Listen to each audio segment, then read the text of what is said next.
Good morning दोस्तों।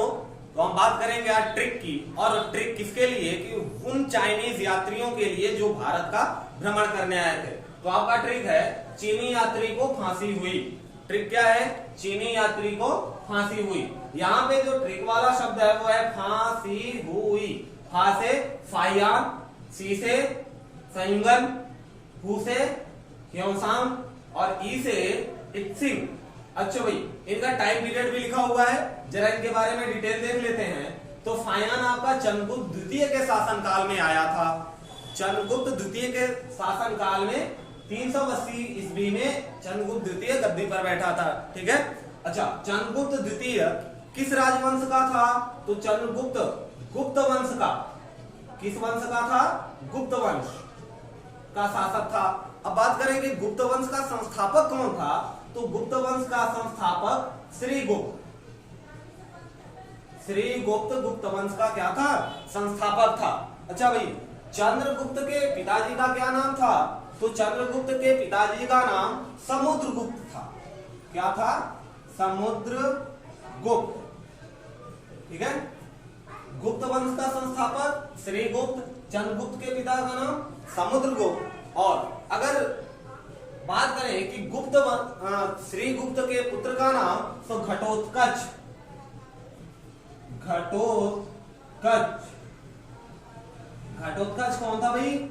श्रीगुप्त का लड़का, जो कि गुप्त वंश का दूसरा राजा बना था। और गुप्त वंश के तीसरे राजा की बात की जाए तो चंद्रगुप्त प्रथम, चंद्रगुप्त फर्स्ट।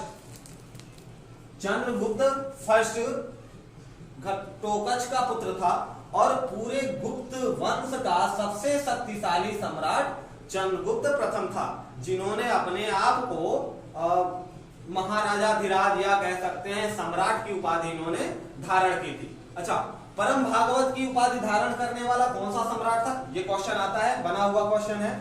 तो समुद्रगुप्त परम भागवत उपाधि को धारण करने वाला गुप्त वंश का सम्राट था। ठीक है भाई। अच्छा, चंद्रगुप्त प्रथम।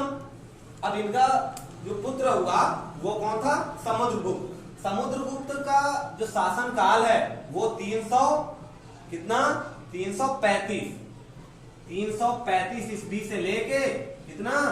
380 तक चलेगा। तभी तो 380 के बाद उसका पुत्र गद्दी पर बैठेगा। ये समुद्रगुप्त का शासन काल। ठीक है। और अगर चंद्रगुप्त की बात करें द्वितीय की, तो 380 के शासन में इसने क्या किया? गद्दी पर बैठा। और चंद्रगुप्त द्वितीय के साथ एक अच्छी बात यह थी, चांदी के सिक्के इसने जारी किए थे। कब जारी किए थे?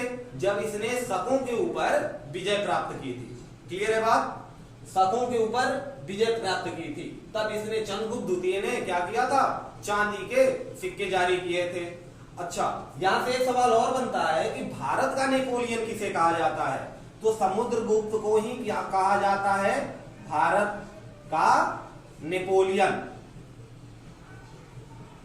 भारत का नेपोलियन किसको बोला जाता है भाई? समुद्रगुप्त को भारत का नेपोलियन बोला जाता है। अच्छा, अगर चंद्रगुप्त द्वितीय के शासन काल में कवियों की बात की जाए तो कालिदास, महान कवि कालिदास, जिसे हम शेक्सपियर भी कहते हैं भारत का, और इनकी रचना अभिज्ञान शाकुंतलम वगैरह है, वो इनके शासन काल में थे चंद्रगुप्त द्वितीय के। और धन्वंतरी आयुर्वेद के जो रचयिता हैं, ठीक है, धन्वंतरी भी थे किसके शासन काल में? चंद्रगुप्त द्वितीय के शासन काल में। क्लियर है बात? अच्छा, चंद्रगुप्त द्वितीय का जो पुत्र हुआ उसका नाम था कुमारगुप्त। क्या नाम था इसका? कुमारगुप्त। और जिसका एक नाम गोविंदगुप्त भी था। कुमारगुप्त को ही दूसरा इसका नाम था क्या? गोविंदगुप्त। और इसका जो शासन है वो 1415, 380 के से चंद्रगुप्त द्वितीय ने कहां तक शासन किया था? 415 तक। और 415 में गद्दी पे कौन बैठा?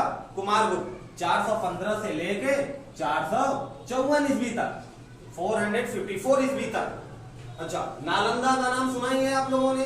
तो नालंदा विश्वविद्यालय का निर्माण किसने कराया था? कुमारगुप्त ने कराया था। ये इंपॉर्टेंट पॉइंट है, आपको नोट डाउन करके रखना है। कुमारगुप्त का कुमारगुप्त ने ही किसका निर्माण कराया था? नालंदा विश्वविद्यालय का निर्माण किसने कराया? कुमारगुप्त ने। कुमारगुप्त के पिताजी का नाम चंद्रगुप्त द्वितीय। चंद्रगुप्त द्वितीय के ही शासनकाल में फायान भारत आया था। ठीक है, और फायान ने चंद्रगुप्त द्वितीय के शासनकाल में जो राजनीतिक व्यवस्थाएं हो रही थी उनका अच्छे से अपने ग्रंथों में विश्लेषण किया हुआ है। ठीक है, अब बात करते हैं दूसरे यात्री की। दूसरा यात्री कौन था? संयुगन था। संयुगन कब भारत आया था भाई? 518 ईस्वी में आया था। 518 ईस्वी में इसने क्या किया था? ये भारत में 3 वर्षों तक था। ठीक, 3 वर्षों की यात्रा में इसने बौद्ध धर्मों का अध्ययन किया, बौद्ध ग्रंथों का अच्छे से अध्ययन किया और बौद्ध ग्रंथों की कई सारी प्रतियों की इसने क्या एकत्रित करके अपने साथ चाइना लेके गया। ठीक है, अगर ह्योनसांग की बात करें तो ह्योनसांग 630 की ईस्वी में भारत आया था। और ह्योनसांग जब भारत आया था तब उस समय भारत पे किसका शासन था? हर्षवर्धन। किसका शासन था भाई? किसके शासनकाल में? हर्षवर्धन का शासनकाल था जब ह्योनसांग 630 ईस्वी में भारत आया था। अच्छा भाई, यहां से ह्योनसांग के ऊपर एक और सवाल बनता है कि यात्रियों का राजकुमार किसे कहा जाता है?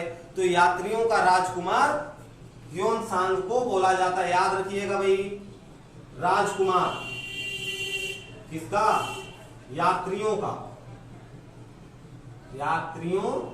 का राजकुमार किसको बोला जाता है? ह्योनसांग को बोला जाता है। और ह्योनसांग के बारे में अगर बात की जाए तो उसके जो लेख हैं, जब वो चाइना से चला था भारत के लिए, तो जहां जहां वो रुकता गया या जो जो चीजें वो एनालाइज करता गया उसको उसने अपने बुक में लिखी है। और उसके बुक का नाम है सीयू की। क्या नाम है भाई? ह्योनसांग के बुक का नाम सीयू की बुक में उसने अपना चाइना से भारत तक के भ्रमण का पूरा डिटेल लिखा है। अच्छा, एक और बात कि अक्सर सवाल पूछा जाता है कि जो बाहरी लोग आए थे दूत बन के हमारे भारतवर्ष में, उन्होंने अपनी पुस्तक में भारत का क्या नाम लिखा है? तो कुछ लोगों ने हिंदुस्तान, भारतवर्ष, इंडिया लिखा है। लेकिन अगर ह्योनसांग की बात की जाए तो ह्योनसांग ने अपने पुस्तक में भारत का नाम N2 लिखा है। क्या नाम लिखा है भाई भारत का? N2।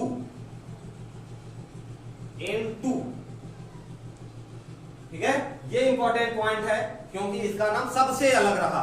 ठीक, और ह्योनसांग ने लगभग 128 देश उनका भ्रमण किया था अपने जीवन में। और ये भारत कब तक रहा भाई? भारत ये 15 सालों तक रहा। कितने वर्ष तक रहा?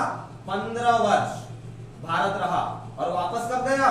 जोड़ लीजिए, 645 ईस्वी में वापस चाइना चला गया। और वापस जाते वक्त ये भी बौद्ध धर्मों को, उनके ग्रंथों को एकत्र करके ले गया था। अब जरा हर्षवर्धन के ऊपर प्रकाश डालें, जिसके शासनकाल में ह्योनसांग आया था भारत में। तो हर्षवर्धन एक अच्छे राइटर थे, लेखक थे। इनकी कुछ रचनाएं हैं और जिनको इन्होंने संस्कृत में लिखा हुआ है। इनकी प्रियदर्शिक और रत्नावली, कौन कौन सी? प्रियदर्शिक, रत्नावली, ठीक है, और नागानंद, ये 3 प्रमुख रचनाएं हैं। हर्षवर्धन ने स्वयं लिखा है ये नाटक। और कब किस भाषा में लिखा है भाई? संस्कृत में लिखा है, शुद्ध संस्कृत में लिखा हुआ है। अच्छा, अगर हर्षवर्धन के लिए और बात की जाए तो हर्षवर्धन का राज्याभिषेक कब हुआ था? तो राज्यवर्धन की मृत्यु के बाद। हर्षवर्धन के पिता का नाम क्या था? राज्यवर्धन की मृत्यु के बाद हर्षवर्धन 16 साल की उम्र में गद्दी पर बैठा था। अच्छा, कहां की गद्दी पर बैठा था? थानेश्वर की गद्दी पर बैठा था। कहां की गद्दी पर? थानेश्वर की गद्दी पर बैठा था। थानेश्वर, ठीक है। और हर्षवर्धन के बारे में एक और इंपॉर्टेंट बात कि हर्षवर्धन के शासन काल में ही कौन? एक महान राइटर हुए थे, उनके दरबारी कवि कह लीजिए या दरबारी लेखक कह लीजिए, जिनका नाम था बाणभट्ट। आई होप कि आप लोगों ने नाम सुना होगा बाणभट्ट का। और बाणभट्ट की दो रचनाएं प्रसिद्ध हैं। पहला तो हर्षचरित। कौन सा? हर्षचरित। ये किसने लिखा? बाणभट्ट ने। अब हर्षवर्धन के राजकवि थे तो जाहिर सी बात है उन्हीं के ऊपर लिखेंगे। हर्षचरित इनका जीवनी लिखा गया है हर्षवर्धन के ऊपर, ठीक है। और इसके साथ कादंबरी, इनकी एक और रचना है हर्षवर्धन की, सॉरी बाणभट्ट की, क्या? कादंबरी। और ये दोनों क्वेश्चन, कादंबरी, ये दोनों क्वेश्चन बाणभट्ट की रचना किसी न किसी एग्जाम में पूछे जा चुके हैं, ठीक है। इतनी बातें आपको नोट डाउन करके रखनी है। अच्छा, एक चीज और कि हर्षवर्धन राजा कब बना था? तो ये 604 या 608, 604 या 8 के लगभग में राजा बना था, ठीक है। कहां का राजा बना? थानेश्वर का। पिताजी का नाम राज्यवर्धन था, ठीक। इसने कुछ प्रमुख रचनाएं की, प्रियदर्शिका और रत्नावली, नागानंद, और ये तीनों रचनाएं किसमें हैं? संस्कृत में हैं।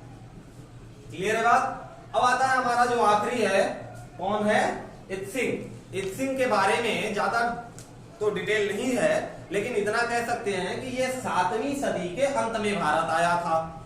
कि कब आया था भारत भाई? 7वीं सदी के अंत में। और इसने अपने भारत भ्रमण में उस समय भारत की जो राजनीतिक व्यवस्था थी, जिस तरीके से शासन प्रणाली चल रही थी, उसका जिक्र किया है अपनी पुस्तक में।